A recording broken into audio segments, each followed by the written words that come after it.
Victory! Victory! What a game, baby! Holy smokes, what a game! That was playoff basketball in there at its finest. And we finally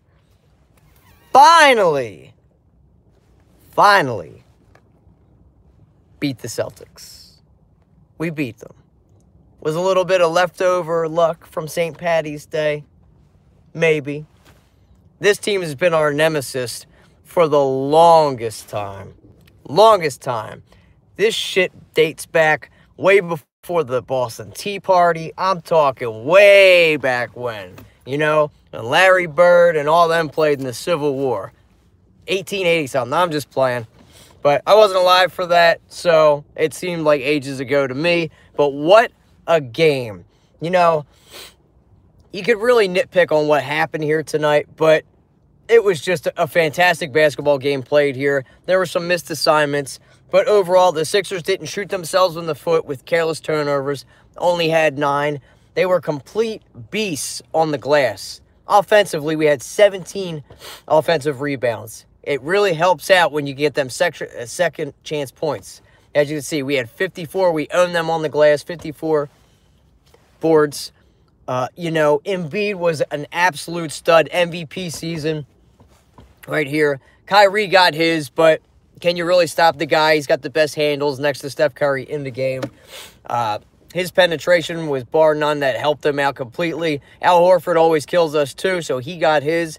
I think it was huge that Aaron Baines did get hurt and go out, but you know, because you throw physicality at Embiid and he struggles, but he ended up with 37 and 22. Absolute stud. And then Jimmy Buckets. This is why Elton Brand went out and got this guy, because he is a closer. Late game heroics again. Third one in a Sixers uniform where he was able to put it away with seconds ticking down, and he hits the jumper to put us up 5. That basket was huge. And let's not forget that second chance point, so we got that rebound and was able to reset the shot clock really quick. But what a game. And you worry, too, because up until late into that fourth quarter, none of our other big four really had really gotten going, you know? When you look at the score 118-115, they're a fantastic defensive team. We know that. Brad Stevens is an unbelievable coach. You know, he makes adjustments. He's had Brett Brown's number. Well, tonight, Brett Brown made some adjustments. He took JJ out in defensive situations, is what you want to see, because JJ's a defensive liability. And he put James Ennis. I just want to say, other than tonight, James Ennis has been a fantastic player that we acquired. You know, you kind of wondered when we got him. He really hadn't done anything. He wasn't getting any minutes. He wasn't in the rotation. Well, he's proven himself, because he's basically been on our bench. We got, what, 8 points from the bench versus 37 from the Celtics. And this is on a back-to-back night where our starters played, other than Embiid, obviously, because he sat out last night against Charlotte. That was a little bit of luck last night. Let me tell you that Lamb shot popped out. But they played big minutes last night. That was a nail-biter last night, which it shouldn't have been. We should have been able to put them away. But we're not going to look back in the past. This was a huge game we were looking forward to. Not only does this knock Boston back, but we also climb in the standings now. It leaves a little bit of separation between us. I want to chase down and get that 2 seed. We're going to need some help from whoever's going to play the Raptors for them to start getting some L's. But, you know, I think we're going to eclipse the win total that we got last year. You just got to take a game in and game out. But this was a big game. We still have to play Milwaukee one more time. We do have a couple doormat teams that we're facing in Atlanta, but they're the schlubs. You got Lloyd Pierce that they've given us some trouble. And it's guard penetration again. We have to be able to find, and this is where Zaire Smith would be huge with this team. Ennis isn't a lockdown defender, but he's going to give you some athleticism, and defensively he's going to be better than JJ, and he's going to be better than TJ. I don't know why TJ McConnell was in that game last night with seconds waiting down. He's not a great defensive player by any means. He's just a spark plug energy guy. He did get beat off the ball, but that's neither here nor there. We were able to get the win in Charlotte. Kemba Walker killed us last night. But it's been our problem all season. Guard penetration, them being able to break down the defense. And with Embiid back there, you try not to worry. But we've all seen it happen where they drag him out around the three-point line. You can't say enough of how crucial and how big Embiid is to this team. And we go wherever he's going to... Ah, what the hell? My lights just died in my car. Sorry about that, guys. But wherever we're going to ride with this team is how far Embiid is going to take us. I have loved what I've seen out of Simmons offensively with him being aggressive and him being able to get to the tin whenever he wants. He wasn't able to do that tonight. He was more so a facilitator. In the last couple games, he's been aggressive on the offensive end.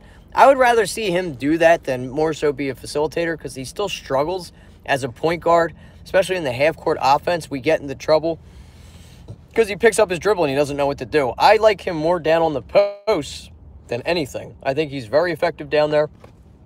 But Jimmy Buckets coming in late in games, and especially the last 3 games we've played, he has come up huge. Huge!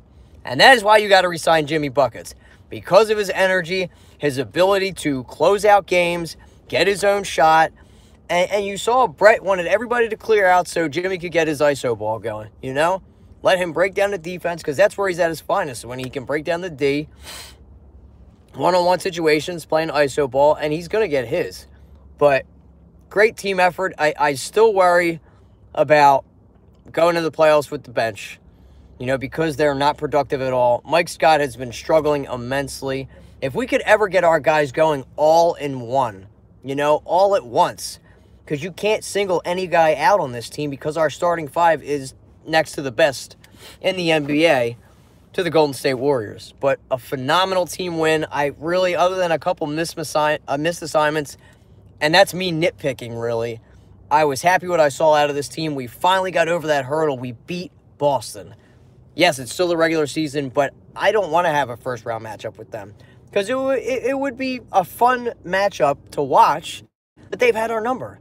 And we were fine. It's one game, but we were finally able to get over that hump because we should have beat them back on Christmas Eve, if you guys remember that. Kyrie killed us with that, but Terry Rozier murdered us. Thank God they didn't have Hayward, too. But they're a spot-up jump-shooting team. They really don't have a post presence. And you can see that, and that's why it kills us. And that's the matchups and rotation Brad Stevens puts out there and his defensive adjustments that he puts against the Sixers. You be physical with Embiid. Well, he was able to dominate tonight.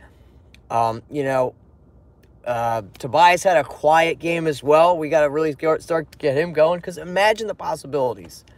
The playoffs, your rotation gets shortened. Of course, you don't want to rely on the bench as much, and you're going to ride your starters out. But we've already clinched a playoff spot. I just hate when it comes down to the wire with this. But what a great, great win. He is the best big man in the league. There's no doubt about it. Embiid is a freak. He's awesome. I love watching him play. He's a monster on the defensive end. Imagine when he actually gets a post game, too. You know, he's not great. We all want him to get down on the block and get the ball thrown to him, but I think that's one of his weakest parts of his game is his post moves. You know, he's more of a spot-up guy. Joker is phenomenal. I still think Embiid's better, though. It's close. But overall, great win. We were insane. Embiid with 22 rebounds, and they may have been able to get that tip and get us that second chance to almost run out the clock.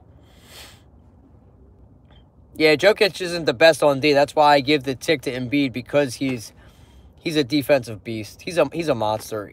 I don't know if I'd say he's the best defensive big man, but he's top 2. No doubt in my mind. And that's why we're going to ride out with Embiid. So if you want to give him a rest against the teams like Charlotte, Atlanta, good. I want him fresh for the playoffs so he can do this stuff night in and night out. I was yelling at the screen with all the missed layups. It kills me when they miss those layups. I just go up and dunk the ball. Whatever happened to go up strong and slam and putting the rock through the bucket? That's pissing me off. He's not playing like elite. He struggles in the half-court offense, and that's why our offense gets stagnant time to time. I mean, he flourishes in the up-tempo where he can push the ball, and he's been able to move her, and he gets a full head of steam. But when you stop him, he helps the defense out so much by taking a couple dribbles and then picking it up. Like, you always, if you're a point guard, anybody that's ever played basketball, Your point guard's got to constantly be dribbling, even if you're not going to be setting a play up. Just keep it moving. You have to have a lot of movement. You don't just stop and pick up your dribble, especially if you can't shoot either. That's even better for the defense. So I think he needs to really work on his game offensively still, too, because he's not a true point guard. Oh, man, they're getting dinged with injuries. We're not going to catch the Bucks, though. He does. He should throw it down every time. Yeah, losing Marcus Smart was huge. They didn't have... That's okay, man. That's a big part of sports, too. Next man up. You know, when your guys go down, important guys go down, you have to have a little bit of luck with injury, too. Yeah, you want to stay healthy. But a couple days ago with St. Patty's, we got a little bit of that magic going. We got lucky last night with that layup bobbling out and popping out in Charlotte, and then maybe a little bit of that lady luck came down. That four-leaf clover we rubbed all over ourselves, and we wiped our ass with it, and we sent it right back to Boston. So thank you for that. We finally got over this team. All the times we've played. I hate this team out of any team in the NBA. I hate all their sports teams. They're cocky. They're arrogant. Terry Rozier thinks he's hot shit saying Embiid ain't nothing. Bull, who are you?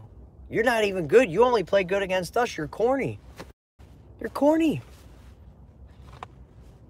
Yeah, he does. Ben needs to work. I mean, he was phenomenal last night in Charlotte. He was knocking down some amazing shots, some circus shots. And he was huge. That's the type of Ben Simmons I want to see night in and night out. Him being aggressive, splitting the defenders, splitting the double team, getting to the rim. And that was huge for him to get that bucket towards the end and knock it down that free throw. Because you kind of worry when he's at the free throw line. You never know if he's going to make it. And most of the time in the back of your mind, you're thinking you can't rely on him to knock down a shot. And we were, that's the other thing I want to say. We got to the line. That was so lopsided. We got to the line 43 times. Now, you guys heard me say this over and over and over again. When are we our most successful? When we get to the line. When you stop the offense, you slow it down, and you get the easy points.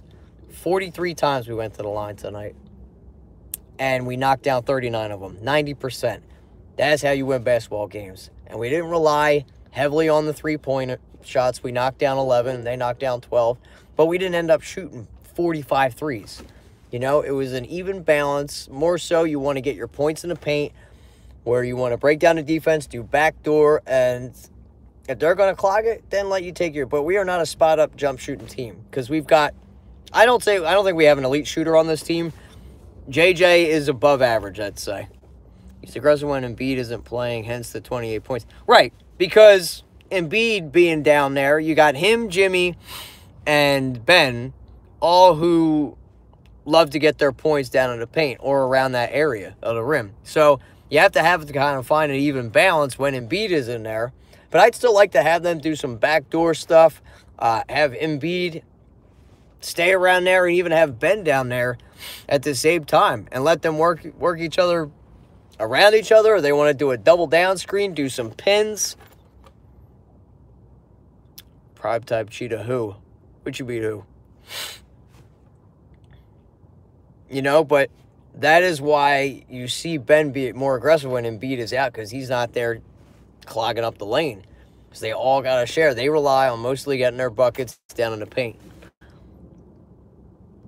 Who are the Sixers playing in the first round? As of right now, they would play... Who is the 6th seed? The Pistons? I'm pretty sure it was either the Pistons or Brooklyn. But I think it's the Pistons. When Simmons and Embiid can execute pick and rolls, it's over for the league. I just want Ben to be... and work each other out, even when they're both in the game, because they're going to be playing a lot. Yeah, thank you. Pistons. I thought so. So, I want them to be able to figure out how to execute plays other than, you know, they do the dribble handoff. And Brett Brown's playbook's been a little bit more open, which I've loved to see. Because all he really had done in the past was the dribble handoff to JJ and having JJ jack up, you know, 300 threes game in and night out. Giving up easy layups. Even in transition, they do the spot up three, which drives me nuts a lot of the times. But to have pick and rolls like you had said. I agree with that. Pick and roll with Ben and Embiid would be disgusting. Or even Ben and Jimmy could do the pick and roll. Tobias and Embiid. Like, you have so many guys that can take the ball up on this team. We should be feared by any team in the East. You look at our starting five, regardless of what the bench doesn't do, it's the best. I think it's the best lineup in the East, hands down. Regardless of what Milwaukee has done, I still think we're better than Milwaukee. I mean, you got Giannis up there and Chris Middleton night in and night out. But I still don't like Brett's philosophy of where you don't double team, let's say, the opposition's best player, and you're just going to let him get his points and shut everybody down, because you leave your defense wide open like that, and it leaves it where you put a guy on an island where you get a lot of matchups with ISO, especially with, I saw it a bunch of times with JJ tonight on Kyrie, which I don't want to see at all. He's going to get defeated every time. And having Embiid on Kyrie doesn't worry me at all, because you can see he's got the footwork to be able to stay with Kyrie, even though how quick he is. Thoughts on Joel says post-game as most unstoppable player in the league. Yeah, he's pretty awesome. I don't know if he's not unstoppable, because he's been stopped by Boston quite a few times. He's actually struggled against Boston. He had a great game tonight, though. Are making excuses for their loss when they had 37 bench points. That's what Boston does. They cry. Let them go freaking go piss in the river and drink their green beer and wipe their faces with freaking leprechauns and all that fucking St. Patty's Day shit. Their four-leaf clovers, wah, wah. Oh, well, what are they saying? We didn't have Marcus Smart, and he got ejected, and yeah, he's gonna leave too. They're corny. They were talking shit down here at the center all game long, and then they got real quiet. Real quiet. They're arrogant, obnoxious, saying Sixers fan, oh, we're getting all hyped because we never been here. Dog, y'all haven't won a championship since 2008. It's not like you're relevant, and your great-great-grandfather were around in the 60s when they were dominant. And the 80s then. But since then, you guys haven't done shit. You have one championship since the great 80s team. So I don't know why you're sitting there talking like you guys have been winning championships like the Patriots in the past 10 years. Irrelevant. You guys are corny. Besides longevity, how does Embiid stack up to the all-time great centers? I got to put him up there. You know, but that being healthy is going to go against him. For sure. But you look at, the kid has barely played basketball for what? He started playing when he was 15? You know, he hasn't even hit his prime. He's not even in the stride of his prime. His ceiling can still go up. And he's pretty unbelievable for what he's been able to do with the little bit amount of basketball that he has played. You know, I still like for him to be more dominant on the post. If he can get that, because he's more of a spot-up shooter. He likes to put the ball on the floor, which I hate seeing, because he likes to act like a guard. And that's why he gets a lot of turnovers a lot of times, because he's always fumbling around. But if he can easily dominate on the block with his size and his quickness. And there's nobody that could stop him. In his prime years, and remember, he's just turned 25, so he's still a couple years away from hitting his prime. And I don't want to jinx it by saying the other thing, but if he wasn't hurt there his first couple years earlier, imagine what he would be now. But he's just kind of getting put shot into that. And I just can't wait for Zaire to get back into this lineup, too. Smart as dumbass. I assume you were at the game. What was the atmosphere? It was insane. The atmosphere down here was the most, it was electric. It was loud. You couldn't even hear yourself think. It was that unbelievable. You know, I got chills being down there. Great game. And it didn't look good in the beginning. But you know what we also did, too? What we haven't done most of the year is we won in the third and fourth quarter. We outscored the opposition in the third and fourth quarter. Where we have struggled. We're usually a first-half team. Well, we turned around the second half. And I would love to get Shake Milton up here to add to this and get rid of Jonathan Simmons because he's wasting a spot. I think James Ennis has worked his way in. I'm still not giving up on Mike Scott. He's a streaky shooter. That's what he is. He's in a little bit of a slump right now, but he's come up big for us in a couple games. So if you can get him going along with Ennis, our bench will be okay. In the playoffs, your bench is shortened up. You're going to go down to like a 7-8-man rotation, depending on what Brett wants to do. So I'd still like to see our defensive alignment get switched up, play a little bit more zone as opposed to just the wide open ISO man-to-man that we do. Hate that. Don't want to see that as much. Because the philosophy is the best player is going to get his, and then you're going to shut everybody else down. Well, it just leaves the lanes wide open, and that's why we get diced up so many times. Al Horford has the most punchable face. Yeah, I can't stand Al Horford. I didn't mind him when he was on Atlanta, but I've seen a new air, a new arrogance about him since he's been on Boston. And he's a Philly killer. He hurts us. Because his ability to stretch out to the three-point line, it brings Embiid out from around the 10, and then they're able to penetrate and get the easy buckets there because our shot blocker isn't there. Think he should fight over screens because opposite teams. Yeah. You got to fight through them. We always go the opposite way you're supposed to go. You know what I mean? But we climb. And what's great about this little win streak we have, too, is Indiana's been losing, and so has Boston. Yes, they weren't at full health, but we haven't been at full health all year. That our starting five, since we've acquired Tobias and Jimmy, they've only played together, I think, 7 times? Well, this would be 8. And we're 7-1 with this team playing together out of 16 games. Sean Embiid is special. He is special. And that's why I kept telling everybody when we were in the middle of the process and we had all those losing years when we were winning 10 games, that Embiid was worth the wait. You could see the talent when he was at Kansas. The kid is an unbelievable talent. It's worth the wait. Regardless if it's 2-3 years, we weren't doing anything anyway. You wanted to wait for a special talent. If he wouldn't have gotten hurt in that year's draft, he would have went to Cleveland. So it was all meant to be. Thank God Sam Hinkie took a chance on the kid because you saw what the talent level could have been. And it's worth it. As you can see, kid is unbelievable. I was a huge fan of him coming out of Kansas. I couldn't believe he fell to us. And it was a week before the draft that injury happened. Zaire does have a lot to prove, but we aren't going to be able to see him this year. It's going to be like the Markelle Fultz situation. He's going to sit on the bench. He's not going to get any minutes. And it is what it is. Can we get rid of Jonathan Simmons, though? You know, I don't know what's going to happen with Korkmaz when he gets back. He wasn't really effective, so he's probably not going to get any playing time. But these could be roster spots that we could... I want to see Zaire get out there and get some game-time action to see what we have. Just get a little bit of action. You know, we've got, 11 games left in the season? Let's see what the kid can do.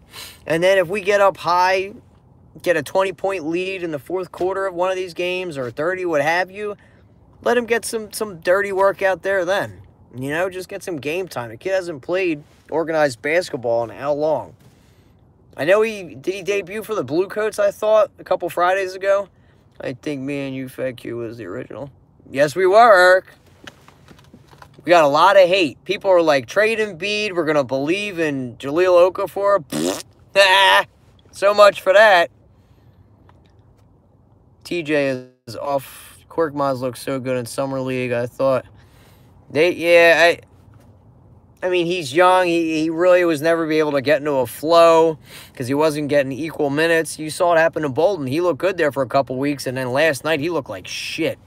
Okafor is trash. He's garbage. Marshall gets better at recognizing double teams. Yeah, he's too careless with the ball. Oh, God, MCW. Dude, if I could list the names of the guys that I came down here and watched, even when we were getting blown out by 40, I came to every game. That 10-win season, I came to every single game. Never left. Watched them get blown out by 40. Casper Ware, Henry Sims, Thompson. God, who else was on that freaking team? Tony Roten. People thought Tony Roten was the next coming of James Harden, bro. Isaiah Cannon. There's another one. God, Nick Stauskas. Although he's okay. I can't remember who else was on that team. There was like Vernado. Anybody remember Vernado? Spencer Hawes. Yep. KJ McDaniels I liked. He never panned out to be anything. Like, we had so many guys that we got hyped over. I'd still butthurt and bitter about losing Jeremy Grant. I wish we never got rid of him. Awesome. But him and Nerlens linked up over there in OKC, and they're doing well for themselves. Ish Smith was dope. Cheetah Spencer Hall's a legend. You stop. Dallenberg. Damn, you're really swinging it back to the 01 days. Yeah, but it was just a huge win, you know, tonight. What we've came from and came up so quick. And it just shows you we had the blueprint. That's how you got to do it. You seen the Knicks do it. You see the Lakers are doing it. You know, them trying to losing and LeBron separating from the team. They're vying for Zion. That's exactly what they're trying to do. You know, and I'm so happy. All them people that wanted to have LeBron here, look what he's doing out in LA. Can you imagine if he was doing that shit here? Imagine. That's why I never wanted him stepping foot in this arena wearing a Sixers uniform. He's a cancer. He's a selfish, whiny baby. Jakar Sampson and James Anderson. Yo, bringing back some names. But if we can play night in and night out with this intensity, with crashing the glass, 9 turnovers, guys. Can you believe it? You know, you thought there was a misprint or you had a blurry eye. Something like that. 9 turnovers? Why can't we do that? Night in and night out instead of having these fumbles. They play with intensity. They didn't have stupid turnovers. They came out. This was a statement game. And Embiid has said it. It's not a rivalry because they whip our ass every time, which they have. They've had our number. We've been outcoached, outplayed. Well, we finally... This literally felt like a champion, like a tiny little championship win. You know what I mean? If you guys know what I'm saying. Just to be able to get over that hurdle of this team always freaking kicking dirt in our faces and whooping our ass in our hometown, here at the Wells Fargo Center, just every time we play them. So to be able to get this win by playing great basketball, having our best player have a monster game, MVP season. How did you feel about the Jazz fan incident? What, with Russell Westbrook? Yeah, Russell Westbrook? That Jazz fan's a scumbag. He sucked it all up, right? Did anybody ever think of that, you know, when we were going through the process, that you're like watching, oh Christ, what the hell is that movie? Space Jam? It's like they sucked all their talents out and we just had we had the opposite of the Monstars. We had the little itty-bitty aliens coming out here playing because they were talentless. It was like years and years and years of that shit. But to get here down here and barely being able to get in the parking lot and having to wait and just seeing fans around, like basketball is back in Pennsylvania, in Philly, yo. This is a sports town, but especially football and basketball. Immensely. You know, they almost moved this team in the early 2000s during the AI. He's a bad one, especially for the... Who's that, Cody? Or Codex? Still want to have the least resistance to the finals, but if we meet again, we meet again. All right. Are you a Celtics fan, I'm assuming? I can't stand Stephen A. Smith. He's obnoxious as shit. And thank you, whoever did that donation. I appreciate that, y'all. You guys are why I do this. You know? Hate to see it. Hate to see what, Philly? I mean, it looks like as of right now, we're going to match up with the Pistons. I still think we can catch the Raptors, but we need a little bit of help.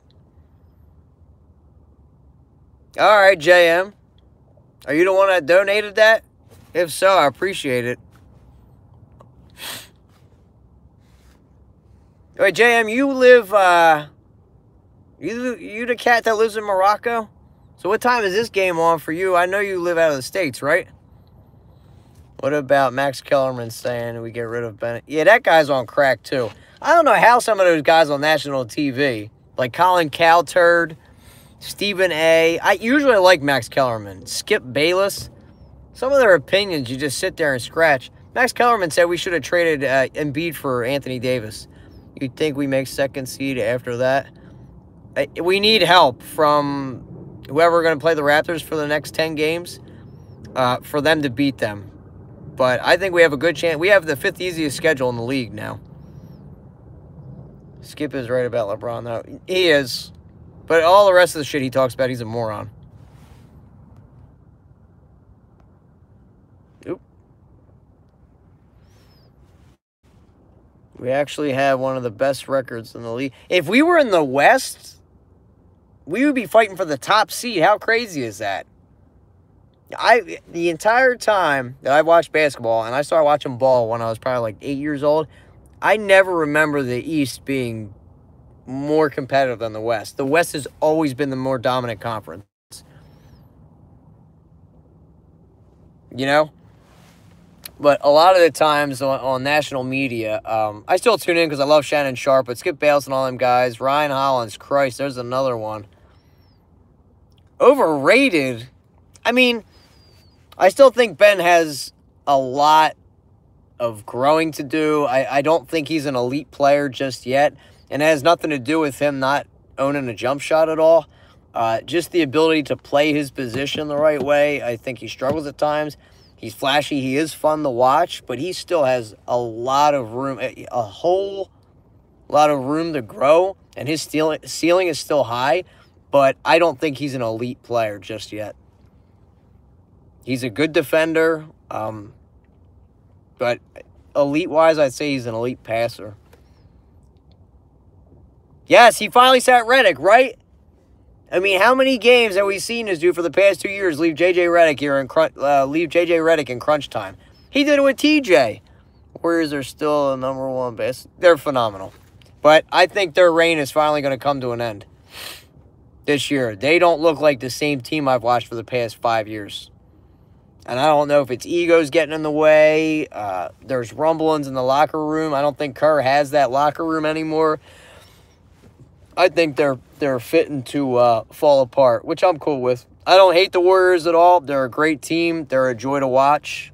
They're not one of those teams where I can't stand because they win all the time. They did it the right way. They're just a great team. Clay's unbelievable. If he can somehow get pried away from that team, and they're going to lose KD definitely. Who do I think to take the Warriors out? Houston is playing unbelievable, but I'd say the Nuggets. I think the Nuggets match up well against the Warriors. Because the Warriors have nobody that can stop Joker. And if you can get Barton and Murray going, they've got a solid bench. They're a great team. They're like silent, sneaky good. And they kind of came out of nowhere. Clay and Kyrie going to L.A. They could join that crybaby out there. You know, he's going to throw his plastic crown on the ground and stomp his feet till he gets what he wants.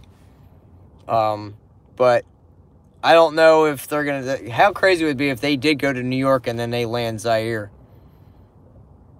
Yeah, the Spurs are cooking too. Do not sleep on the Spurs. Winning 9 straight, you know Popovich is going to get his. And I think that there were 5 last time I saw. They could jump up to the 3 seed by the time it's all said and done. Or they're not going to go to the 1st seed. But West is still very competitive. But it's nice to see a little bit more of an even balance with the East becoming a lot better. Cat is the world fish. Use character. Kyle Brett Brown still. What was that about Brett Brown? It's crazy to say I want the Sixers to stay in the 3rd seed. Why is that? You don't want them to face, what, Brooklyn? Brooklyn's at 7 right now, I think. And the Heat at 8. He's not elite yet, Eric. He's not elite in my eyes. Hey, I'm happy they collapsed. You know what I mean? So that Boston pick's not going to be a lottery pick, which is fine. They're playing great basketball, the Kings. A lot better. I think they were the surprise team of the year. So that trade for Fultz doesn't look as bad as we all thought and seemed it was going to become. Because we all thought that would convey into maybe like 5 to a 6 pick, probably even higher. But they balled out, and they're up on the rise. They're unbelievable. And they're fun to watch, too. Celtics, I don't think Celtics are overrated. Called a questionable game with adjustments early on. He did, but he was able to pull it out. I got to give Brett some credit. I still think he struggles a lot of the times with in-game adjustments. But, hey, man, he's the head coach. And the turnovers were so limited tonight, and he took timeouts when they were needed, when you're always screaming at the TV, like, especially when they went on that, 15-0 run, where they went up, oh, God, what was it, like 65 to 43? No, was it like 56 to 43? And he just let them play through it. I don't want to see Boston either. That's why I'm praying in the first round they get knocked out by the Pacers if it stays as is. But we'll just have to wait and see. I don't know. They get him on the switch. He struggles defensively, and when his shot isn't going, he's virtually pointless out there on the court. He did awful. He fouled out so quick last night in the Charlotte game. But those refs last night in Charlotte were a disgrace. Celtics can collapse in the next few years. We could top dog for a while. Yeah, let's hope. Be an elite team. Kings are going to be elite. They still just got that one missing piece. Oh, no. You keeping Moose. He's the MVP. I'm so glad he's off this team. Mike Scott's a huge upgrade over Mike Muscala. So there it is. Sixers eke it out. Had our hearts throbbing, jumping. My stomach was in my throat again, but I was at ease. I had confidence because we were at home. Jimmy Butler's been outstanding as the closer. They've been giving him the ball more to shut games out, which they should. And that is why I think he deserves a max contract, why we should bring him back, not only for his defensive prowess, but his ability to shut down games. Or close out games, not shut down games. Well, he can shut games down too. But to close out games, a guy that's going to be able to control the offense, he could either distribute it or create his own shot or get to the tin. That last sequence with Embiid getting a rebound and then Jimmy being able to close it out and get to his spot on the floor and drain the shot, it was unbelievable. They came up big when they needed to. They bent, but they didn't break. But they were damn close to breaking. We just got to get it out of our own heads. And when we played Boston, I think a lot of it was in our heads. Just a mental hump we could not get over. And we did it tonight. Honestly, I'm sure Tobias is staying. I think Tobias is too. I don't know who rung the bell. I got down here a little late. I was not happy that the Jags got Nick Foles. I'm pissed. Well, I don't know if that's going to come to that, Eric. They're going to have to fall pretty quick for the Raptors to play them. How crazy would that be if we somehow did get the 2 seed and Boston fell to the 7th, which I don't think is going to happen, but God, would that suck. Yeah, the Lakers really shot themselves in the foot. They got rid of Julius Randle, Brook Lopez. I would have got rid of D'Lo because he struggled there in L.A., and he's had one good year, so I'm not sold on D'Angelo Russell, but he's had a really good year. But great win for the Sixers, guys. I've lost my voice. Ecstatic that we were able to win this. And we just keep creating separation between not only the Pacers, but the Celtics, is what we want to get far, far away from. Great mental victory. Great victory overall for the season. I still don't want to play them in the first round because they still have our number. It's one win, but it's one win I'll take. All right, this is Kyle Gaffner with the Bitter Birds. Thank you for that little St. Patty's Day luck. We're going to go up to Boston, piss in the river. We're going to create a little Boston Tea Party, whatever all them cliche puns are for Boston. Screw you, Titletown. We took that 4-leaf clover. We wiped the luck with our asses, and we rubbed it in your face. I'm out. Peace! Go Sixers! Jimmy!